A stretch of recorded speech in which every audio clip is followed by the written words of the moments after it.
আসসালামু আলাইকুম আপুরা, আমরা আজকে চিকেন ছাড়া আলু ফ্রাই করে দেখাবো। তো আমরা শুরুতে আলুটা কেটে নিব। আপুরা, আমরা মাত্র 2টা আলু দিয়ে ফ্রাই করব, তা ডিম ছাড়া।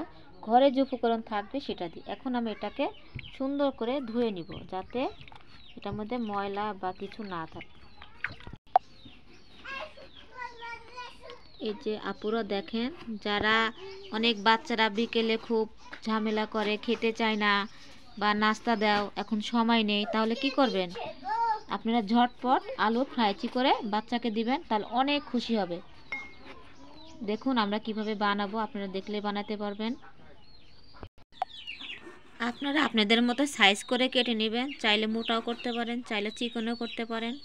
তো আমি না মোটা না চিকন, মাঝারি করে নিয়েছি। আপুরা কাটা হয়ে গেছে। এখন এটাকে আমরা পানি ঝরানোর জন্য চাইলে টিস্যু, আমরা এটা পানি ঝরে নিয়েছি দেখুন, আর পানি নেই। চাইলে টিস্যু দিয়ে ইউজ করতে পারবেন, তো আমরা টিস্যু ইউজ করি নাই। এখন এটাকে আমরা মাখানোর জন্য রেডি করছি। স্বাদ মতো লবণ দিয়ে দিব, গুঁড়া জিরা, ধনে গুঁড়া, জিরা গুঁড়া দিয়ে দিলাম, মরিচের গুঁড়া। আমাদের ঘরে যে উপকরণগুলো থাকে সেগুলো আমরা ইউজ করছি। দেখুন আপনারা ঘরে বসে করতে পারবেন। ওইটা দিয়ে রেখেছিলাম, এখন তেল দিয়ে দিলাম, দিয়ে দিব যেহেতু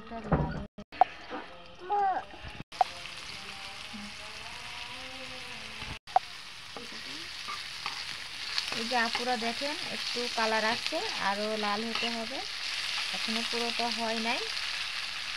এখন আপুরা একদম লাল হয়ে গেছে, দেখুন বাদামি কালার চলে আসছে। এখন এটাকে আমরা উঠাবো। আপু আমরা দেখুন পরিবেশন করবো। এখন আমরা এখানে একটু সস দিয়ে পরিবেশন করলাম। দেখুন সসটা দিয়েছি, এখন আমরা একটা খেয়ে দেখব। আমাদের চ্যানেলটাকে সাবস্ক্রাইব করবেন এবং শেয়ার করবেন, লাইক দিবেন। আমাদের চ্যানেল নাম SY কুকিং, SYT।